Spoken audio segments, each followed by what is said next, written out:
Hello everyone, welcome to my YouTube channel. In this particular video, let us solve one more problem related to working capital requirement. The question is on the screen. Projected annual sales. So total sales, they are selling totally 8,000 units. Selling price is 8 rupees per unit. The selling price is 8 rupees per unit. Net profit as sales. So net profit on sales is 20%. Average credit period allowed to customers. So customers are also our debtors. Customers are also our debtors and debtors are current assets. Next, average credit period allowed to suppliers are 8 weeks. Suppliers are also our creditors and it is our current liability. Next, average stock holding. Average stock holding, stock is our current assets. So total 10 weeks we are holding the stock. Sales requirement, yeah, that is only allow 20% on contingency. And remember one thing, that in 1 year we have totally 52 weeks. 52 weeks. Now let us try to solve the problem. This is problem number 3 we are solving. So first step will be calculation of cost of sales, because in question they have not given cost of sales. So first we will calculate cost of sales. So first we have to find out sales for that. So they have told that 80,000 units and per unit they are selling at 8 rupees. So 80,000 units into rupees 8 per unit. So 80,000 into 8. 80,000 into 8 will be 6,40,000 is the sales. So if I want to know the cost of sales, the formula is sales minus profit. Sales minus profit. So sales I have found out. Sales is 6,40,000 minus profit. They have told that it is 20% on sales. So it will be 6,40,000 into 20%. 6,40,000 into 20% will be 1,28,000. It will be 1,28,000. Now from 6,40,000 subtract 1,28,000. From 6,40,000 you have to subtract 1,28,000. That time you will get cost of sales. It will be 5,12,000. So the cost of sales is 5,12,000. Now we have to prepare a statement showing estimated working capital requirement.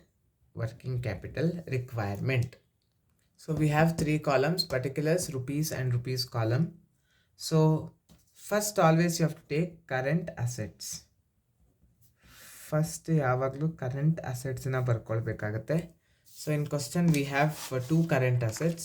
First one is debtors. So now credit customers and debtors ಅವ್ರಿಗೆ 10 weeks credit time ನ ಕೊಟ್ಟಿದ್ದೀವಿ. So first one will be debtors. So total cost of sale is 5,12,000 into, we have given 10 weeks of time out of 52 weeks. Total is 52 weeks. In that 10 weeks time we have given. So 5,12,000 into 10 divided by 52 if you do, you will get 98,462 rupees. So that is our debtors. Next we have one more current assets, that is stock. Average stock holding in terms of sales requirement is 10 weeks. So we have hold the stock for 10 weeks. So stock, the cost of sales is 5,12,000 into, we are holding the stock for 10 weeks out of 52 weeks. Again the amount will be 98,462 rupees. Now we have to add both of which you will get total current assets. If you add both you will get total current assets.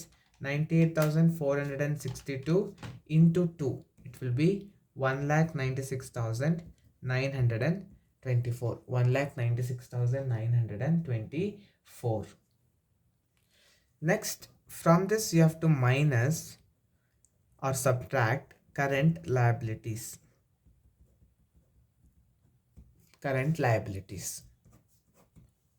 So in the question we have one current liability.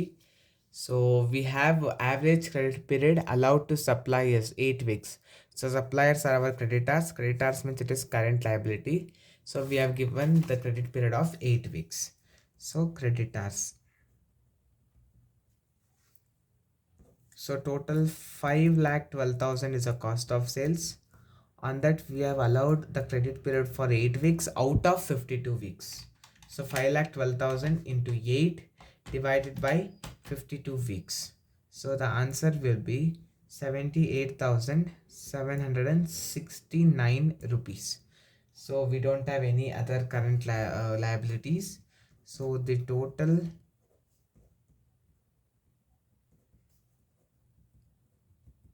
total current liabilities, it will be 78,769 rupees. Now subtract these two. From 1,96,924 rupees, you have to subtract 78,769 rupees. So it will be 1,18,155 rupees. This is known as net working capital. ಇದನ್ನು ನಾವು net working capital ಅಂತ ಕರಿತೀವಿ. So for this you need to add contingency. ಇದಕ್ಕೆ contingency add ಮಾಡಬೇಕಾಗುತ್ತೆ. So total net working capital is 1,18,155 into ಎಷ್ಟು percent net contingency ಹಾಕೋದಕ್ಕೆ ಹೇಳಿದ್ದಾರೆ ಕೊಡೋದಕ್ಕೆ 20% is the contingency into 20%. So into 20% ಮಾಡಿದ್ರೆ it will be 23,631 rupees. That is our contingency. Now add both of this. So 23,631 plus 1,18,155. You will get 1,41,786. 1,41,786. This is our estimated working capital requirement. So 1,41,786 is our estimated working capital requirement. So this is how we need to solve. So the three problems whatever I have solved till now, these are all the basic problems. So that they might come for section B. So from my next video, I will start solving some advanced problems. So next video ಇಂದ ನಾನು ಸ್ವಲ್ಪ advance ಪ್ರಾಬ್ಲಮ್ಸ್ನ solve ಮಾಡ್ತೀನಿ. ಇಲ್ಲಿ ತನಕ solve ಮಾಡಿರೋ ಎಲ್ಲ videos ಬಂದು basic problems. So till now whatever I have solved 3 problems, if you have any doubts or queries, please put all your doubts and queries in the comment box so that I'll respond to your doubts and queries as soon as possible. So thank you for watching the video. I'll come back with the next video.